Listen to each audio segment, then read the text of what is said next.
এটা ফাঁকা কলসির আওয়াজ মনে হচ্ছে না তো?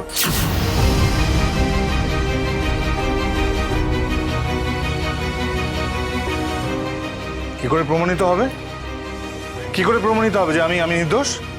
কোন সাক্ষ্য প্রমাণ আছে? তুমি আবার সেই পুরনো কাসুন্দি ঘাটতে শুরু করলে তো? এবার ওই সাক্ষী আর প্রমাণের দোহাই দিয়ে এই কেসটা আবার তুলে নিতে বলবে, তাই তো? আমি তো সে কথা বলিনি তোমাকে। বলেছি কি? শোনো পূজা, আমি হাওয়ায় কথা বলি না। আমি লড়াইটা লড়তে চাই, তাই জন্যই আমি এই চেম্বারে এসেছি। মহারাজ প্লিজ প্লিজ বসুন। বসো।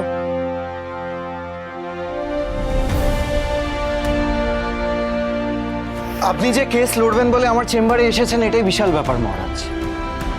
আপনার মুখের কথাতেই আমরা এই কেসটায় অনেকটা এগোতে পারবো। কিন্তু পুরোটা তো না, তাই না আবির? হ্যাঁ রে পূজা, প্রমাণ না পেলে আমরা পুরো সত্যিটা কিছুতেই প্রমাণ করতে পারবো না। ঠিক তাই, এই প্রমাণ বা সাক্ষী কোনোটাই আমাদের কাছে নেই। আমরা যুদ্ধ করতে নেমেছি বটে, কিন্তু অস্ত্র বলতে আমাদের হাতে কিছুই নেই।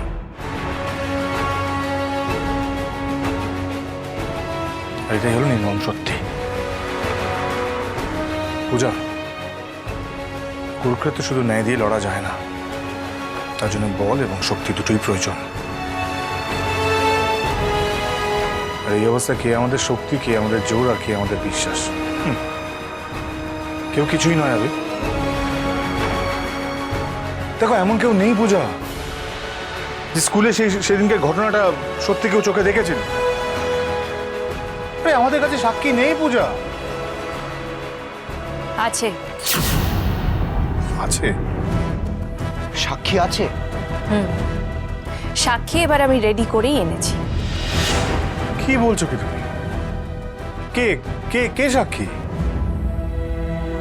আমাকে নির্দোষ প্রমাণ করা হাতিয়ার কোথায়? কার কার কথা বলছো তুমি? তাকাও ওদিকে।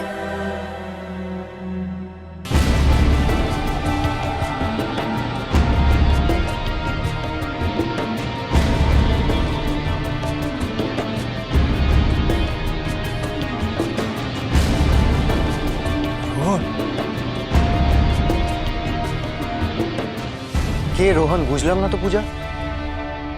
আমি কিছু বুঝতে পারছি না পূজা। তুমি কি আর কি করছো? তুমি শেষ পর্যন্ত জালিয়াতির সাহায্য নিচ্ছ, মিথ্যে সাক্ষী সাজাচ্ছ। মিথ্যে নয় দাদা, মিথ্যে নয়। আমি সত্যিটা জানি। আমি জানি তুমি নির্দোষ। সেদিন স্কুলে কি ঘটেছিল সেই সবটা আমি নিজের চোখে দেখেছিলাম, আর সেটাই হবে তোমার কেসের হাতিয়ার।